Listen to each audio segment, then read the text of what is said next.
if you are an administrator or operator of a school, whether public or private school, then note that the Ministry of Education sometimes sends an education officer to inspect the school. Now,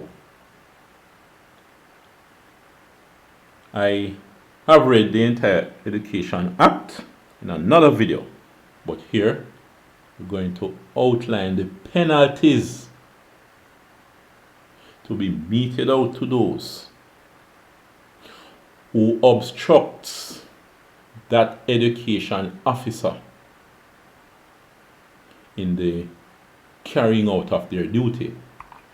Now, section 39 of that act, it says the minister may cause any educational institution to be inspected at such intervals as he may think fit by persons authorized by him in the behalf of the ministry of the minister, and shall cause special inspections at any institution to be carried out, whenever it appears to him that such special inspection is desirable.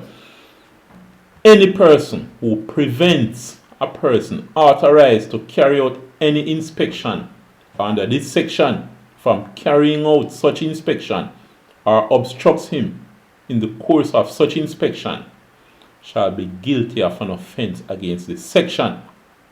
So, if you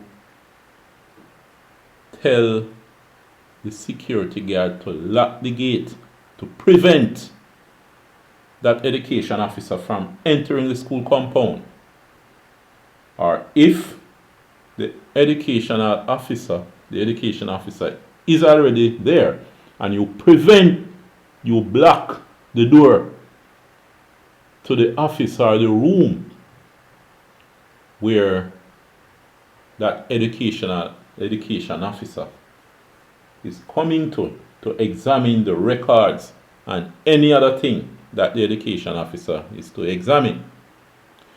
So make sure you do not assault or obstruct that education officer. Now, here, in the case of let me see this part. You shall be guilty of an offense against this section and shall be liable on summary conviction before a resident magistrate. If you're found guilty, you're convicted of obstructing or assaulting or preventing in any way an education officer from conducting inspection. In the case of a first conviction, to a fine not exceeding $40. So, you make sure that when the judge orders you, you have that $40 in your pocket. Whether you pay by two $20 coins or four $10 coins or 8 $5 coins. Now, if you don't have any coins, and you have a $50, you can pay that as the fine. You collect your $10 change or give $100, and you collect your $60 change. But ensure that you're prepared to pay through your nose that $40 and ensure you can afford it. And in the case of a second or subsequent conviction, to a fine not exceeding $100. So, if you still choose to violate this act, when you give that $100 in court, don't expect any change this time. Or, guess what?